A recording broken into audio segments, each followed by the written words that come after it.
senador Cabral nos dio un magnífico panorama, una especie de sucinto raconto histórico de la figura de José Gervasio Artigas y su papel en los primeros años de la Revolución. Mencionó la referencia que de Artigas hace el plan de operaciones de Moreno. La producción ha hecho algo sobre este tema que vamos a ver ahora. La revolución del 25 de mayo encontró a José Gervasio Artigas siendo parte del ejército realista de Blandengues. Sin embargo, el rol de Artigas en la revolución fue fundamental. Luego de la formación de la primera junta, el poder español instaló su sede en Montevideo y nombró en 1811 al virrey Francisco Javier de Elío.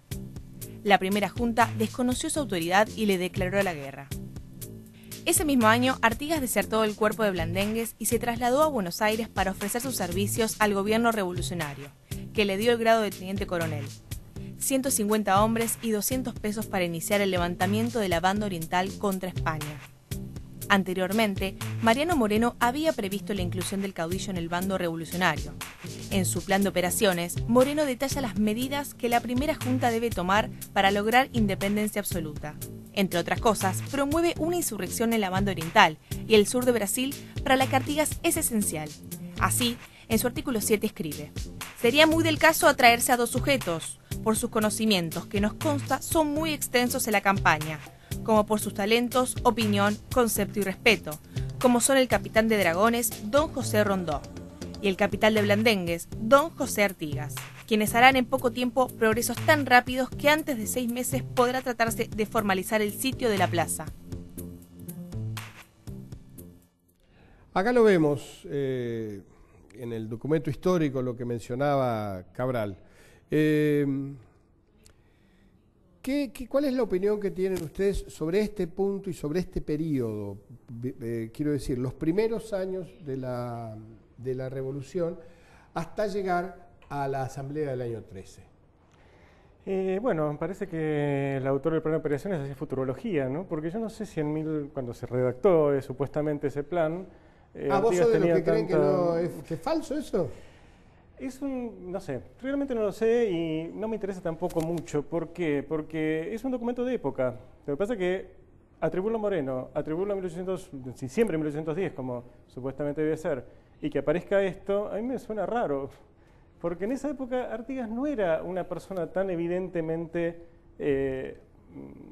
clave como luego lo va a ser. Unas cosas también que me gustaría detallar, hay una pequeña confusión acerca de las milicias y el ejército. Artigas era jefe de milicias. Milicias son vecinos armados, es decir, son cuerpos locales, cuerpos de cada uno de los pueblos que conformaban la banda oriental o el virreinato, y por tanto servían únicamente en esos lugares, ¿sí? Otra cosa es el ejército regular, que está formado o en esa época el ejército regular hispano estaba formado por mercenarios que podían venir de cualquier lugar del mundo y servir en cualquier lugar del mundo donde el rey los necesitara. Cuando se produce la revolución... Perdón, pero él es jefe de un cuerpo de Blandengues que se crea especialmente para custodiar la frontera y donde además Artigas hace ingresar a sus anteriores compañeros de aventuras en el tráfico ilegal de ganado a Brasil. Allí están incluso documentados los nombres de los compañeros de Artigas que se incorporan también como soldados.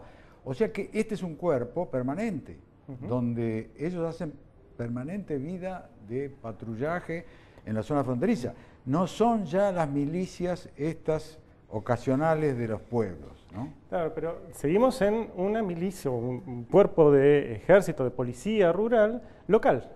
Es decir, estamos en algo... De la frontera, digamos. Claro, de la frontera. Sí. Es decir, me parece algo bastante tirado de los pelos que Moreno, un abogado en Buenos Aires, conociera a Artigas como algo tan clave. Es decir, a mí me parece que ese documento probablemente haya sido redactado hacia 1814, cuando la princesa Carlota Joaquina lo cita como, está bonito, pero no es, digamos, no es algo auténtico, dice, no recuerdo la frase, pero dice algo así. Bueno, es decir, en ese sentido, yo creo que acá encontramos un tema, sí, es un tema para discutir. Para discutir, ¿no? No que es de el de la apocrifidad, claro. supuesta apocrifidad del plan de operaciones. Ese plan, ¿no es cierto?, es muy importante determinar su autenticidad o no, porque de eso depende, ¿cierto?, que podamos conocer o no cuál era realmente el proyecto jacobino, digamos, de Moreno, Castelli, Belgrano.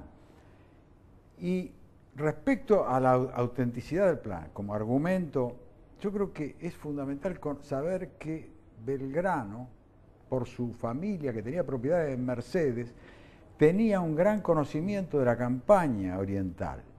Y Artigas, como lo dice Mitre, incluso en su biografía inédita, aunque publicada posteriormente a su muerte, Mitre intentó hacer una biografía de Artigas que dejó inconclusa, pero que después fue publicada por De Bedia. Ahí dice que ya antes de ser contratado como blandengue, Artigas se había convertido en un patriarca que no solo tenía un gran ascendiente en la campaña oriental, sino que incluso después se convierte en una especie de justiciero, que imparte justicia en los pueblos por donde camina. O sea que Artigas, antes y después de ser blandengue, era un verdadero caudillo ya de la banda oriental. Y de ahí que entonces Belgrano dice, este es el hombre que necesitamos para insurreccionar la campaña. Aun cuando sea así, vuelvo a reiterar, me parece son, digamos, cosas hechas posteriormente. Me parece que en la época en que Moreno debió haber redactado ese plan, que como les dije, finales de 1810, me parece muy difícil que un personaje de ese, digamos, así, tan clave, esté citado ahí. Más allá de eso, pongamos que sí, pongamos que es cierto, pongamos que eso es así, pero, digamos, el tema es qué significa una persona actuando allí y cuál puede ser su rol como agitador, si es así, ¿no? Porque ahí tenemos otro problema, ¿de qué pueblo estamos hablando? Hubo alguna referencia, me parece, en el debate anterior acerca de qué son los pueblos de los cuales se habla y qué es Artigas como personaje del bajo pueblo, por así decirlo.